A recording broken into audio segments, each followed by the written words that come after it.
You hear the scream, first sharp, guttural, torn from a throat that doesn't understand what's happening to it. Then the smell hits. Copper and smoke and something else, something sweet and wrong that makes your stomach twist.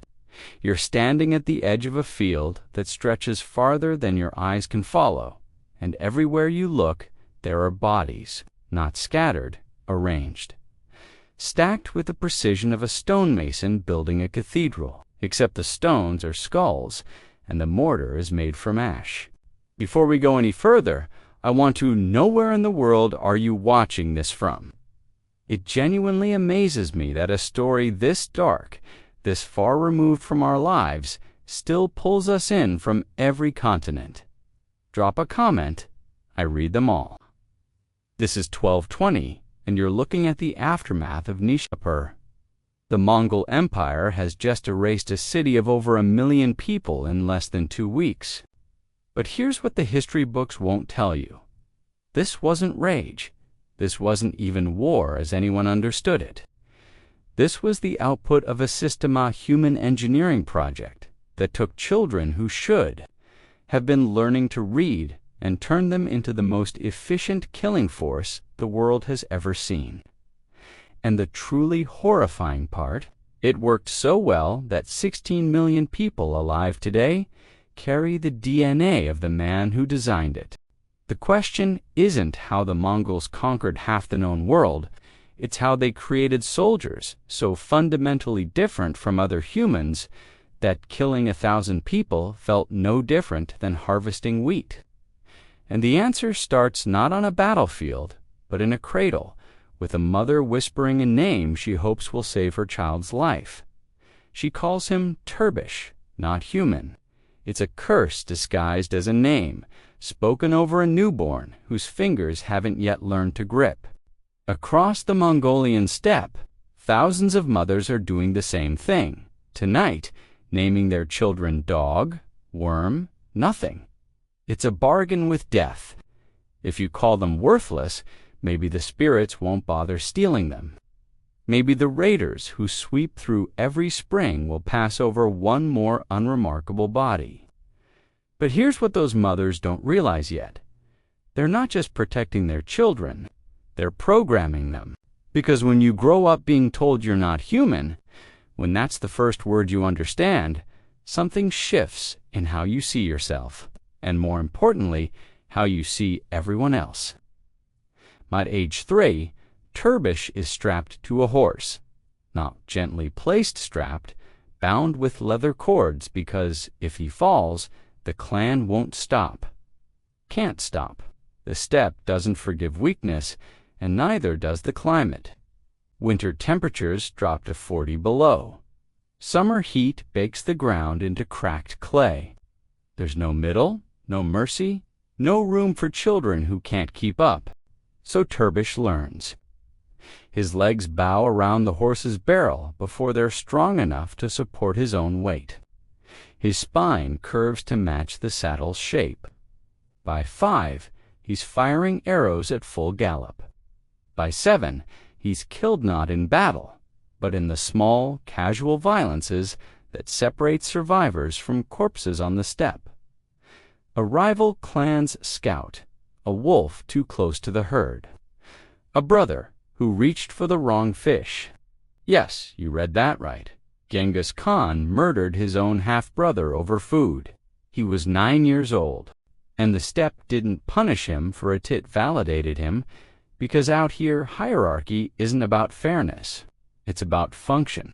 And Temujin, the boy who would become Genghis Khan, had just demonstrated that he understood the only rule that mattered. You do what's necessary, and you feel nothing about it afterward. This is the invisible curriculum.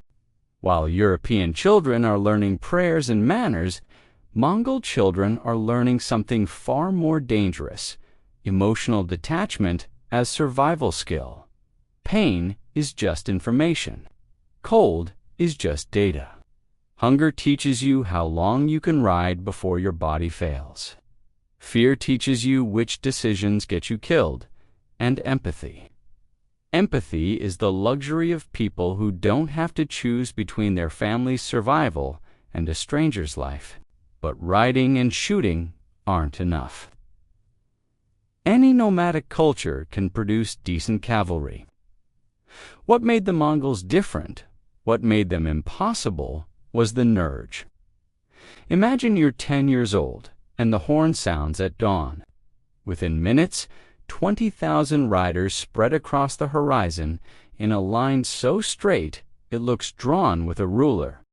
You take your position between two veterans who've done this 100 times. Your job is simple. Hold your spacing. Don't let anything past you. The penalty for failure isn't a scolding. It's death years. Or the animal you let escape makes no difference. The circle begins to close. It takes 2 days.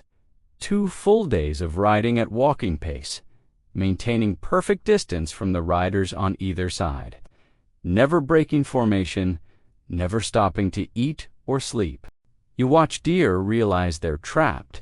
You see wolves and sheep pressed together by geometry, natural enemies unified by a greater terror, the horses closing in like a tightening fist.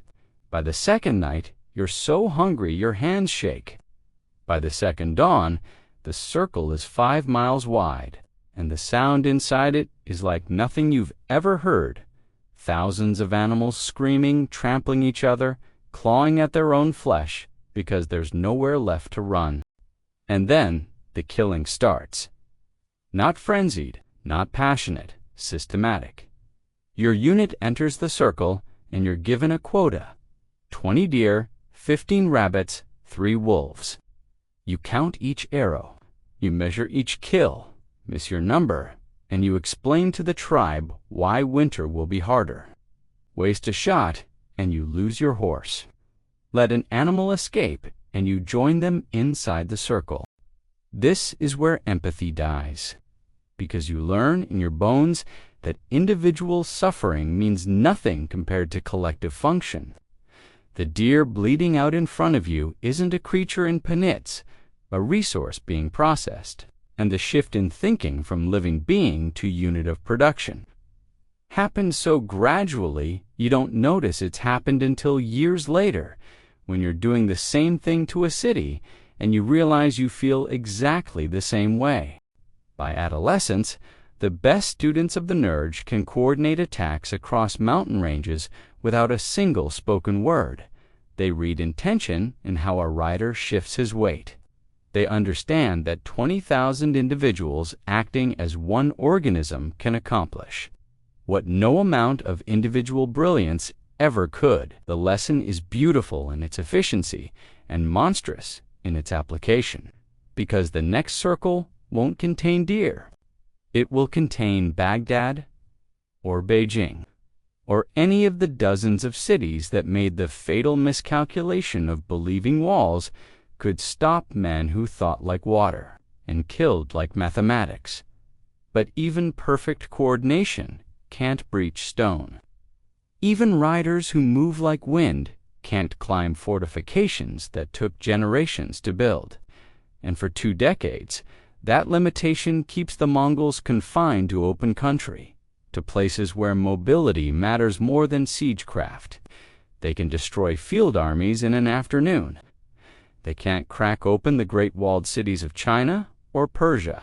Until they start collecting the engineers, his name is lost to history, but his contribution isn't. He's a Chinese siege specialist. Taken during the fall of Zhengdu after a 3-year siege, the Mongols don't torture him for information. They're smarter than that. They simply bring his wife to the edge of the camp, his daughters, his elderly mother.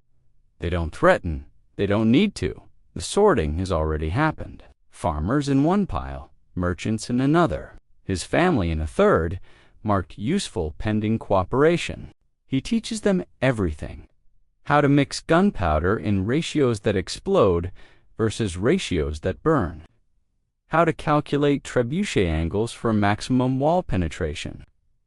The weak points in Chinese fortifications, the places where corner pressure matters more than frontal assault. And here's the thing that breaks him. he's good at it. The Mongols are faster learners than his own apprentices ever were. They don't get distracted by theory or tradition. They want results, and they optimize for them with frightening speed. Within 6 months, his siege weapons are better than the ones he built for his own emperor. Within a year, no wall in Asia can stop them. The Mongols don't just adopt technology, they weaponize collaboration. A Chinese engineer works next to a Persian mathematician, supervised by a Muslim chemist, commanded by an illiterate Mongol general who understands only outcomes. It shouldn't work. Different languages, different cultures, different reasons for being there. But it works because the system doesn't care about motivation, only function. Fear is a perfectly adequate substitute for passion, and the engineer, lying awake in his felt tent while his daughters sleep nearby, understands the trap's terrible elegance. He's saving his family by perfecting the tools that will destroy 1,000 families exactly like his. Now they have speed, they have technology, they have coordination that makes European armies look like drunken militia. But there's one more innovation, and it's the darkest of all. The pyramid rises at the edge of Isfahan, and at first, travelers think it's a monument, some kind of temple, maybe, or a tomb for a great king. It's only when they get closer that the shape resolves into horror. 43 feet of human skulls, stacked with architectural precision, mortared with ash and clay. 55,000 faces, all pointed outward, all locked in the final expression they wore when the blade came down. The Persian engineer who designed Arcane, another specialist. Another family held hostage calculated load-bearing ratios, the same way he once calculated dome stresses for mosques. 20 skulls per vertical foot before structural failure. Drainage channels for rainwater. Ventilation gaps to prevent gas buildup from decomposition. Even monuments of death require maintenance. The mathematics don't change just because the materials once had names. This is Timur's innovation, built on Mongol methods, but refined into something more permanent. Because the Mongols understood something that most conquerors miss. Fear has a half-life. Burn a city, and the memory fades in a generation. But build a monument from its population, and the message lasts centuries. Travelers passing Isfahan in 1450-200 years later still reported seeing the pyramids, still smelled death in the wind, still chose to ride an extra 100 miles rather than pass too close. The psychological mathematics are perfect. Every merchant who sees it carries the story. Every story grows in the telling. Every city that hears about it does the calculation. Resist and become architecture, or surrender and merely lose everything you own. It's not really a choice. It's an equation with only one rational answer. And that's what made the Mongol system truly unstoppable, not their brutality, but their efficiency. They didn't hate their enemies. Hate would have been wasteful. They simply processed them, the same way the Nerj processed animals, the same way their engineers processed siege problems. Input, city output, compliance, or calcium. The emotional neutrality is what made it sustainable. A Hungarian chronicler, watching the aftermath of the Battle of Mohi in 1241, wrote something that still makes historians uncomfortable. They killed with the boredom of men shearing sheep. 45,000 dead in a single afternoon. Noble and peasant blood mixing in the same mud, indistinguishable in death, just as they'd been indistinguishable to Mongol arrows. Duke and farmer stacked in the same mass graves. The system recognized no hierarchy except its own, living or dead. By December 1241, Mongol scouts are mapping Vienna's defenses. Their intelligence network, the YAM system of relay stations, has cataloged every gate, every water source, every garrison rotation. Fresh horses wait every 25 miles. Messages travel from Beijing to Budapest faster than most European armies can march 50 miles. The pyramids of Isfahan and Nishapur have done their psychological work. European cities are already calculating surrender terms. 50,000 Mongol riders stand at the edge of Western Europe, and nothing, not walls, not winter, not faith can stop them. And then, in a felt tent 2,000 miles away, G'day Khan reaches for another cup of wine. His hand shakes. His generals pretend not to notice. They've watched him decline for months, watched discipline dissolve in fermented mare's milk and Chinese rice wine. The man who commands the most controlled military force in history can't control his own thirst. His liver, bloated and failing, doesn't care about titles or conquest. Biology recognizes no rank. The cup spills. Silk stains dark. His breath comes in wet, rattling pulls. And somewhere around midnight, it stops coming at all. The message travels through the YAM system faster than any army could march. Blue banners at every station. Fresh horses every 25 miles. The word reaches Batu Khan at Vienna's doorstep in 72 hours. Return for the succession. Not a request, an absolute command. Because the one rule even the Mongols couldn't break was this: when the great Khan dies, all princes must return to elect his successor. The army that was 3 days from Vienna turns east. The siege equipment is packed. The intelligence reports filed away. 50,000 riders disappear from European maps, like they were never there. And Western civilization survives because one man couldn't stop drinking. The cruelest irony: those 50,000 soldiers carried their legacy forward anyway, just not with arrows. 16 million men alive today trace their white chromosome to Genghis Khan and his sons. The genes spread farther than the armies ever did, carried in marriages and rapes and unions that mixed conqueror blood with conquered populations from Seoul to Budapest. The empire withdrew, but the DNA never did. Modern Mongolia lives with this inheritance like a scar that won't fade. Pride in their ancestors' strength. Shame at their ancestors' methods.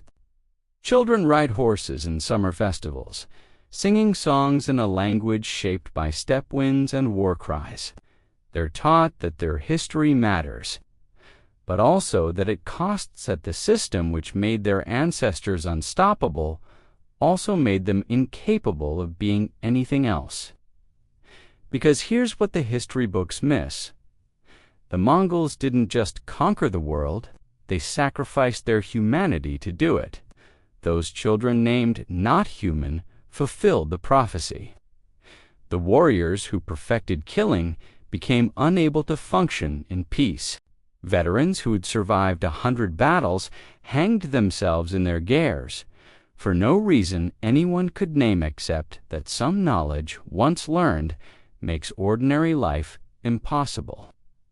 A captured Mongol soldier, interrogated by Hungarian nobles, tried explaining how their system worked.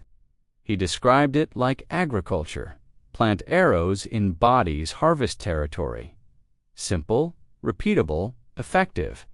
He showed no pride or shame, just tired expertise in humanity's darkest craft. The Hungarians thought him insane.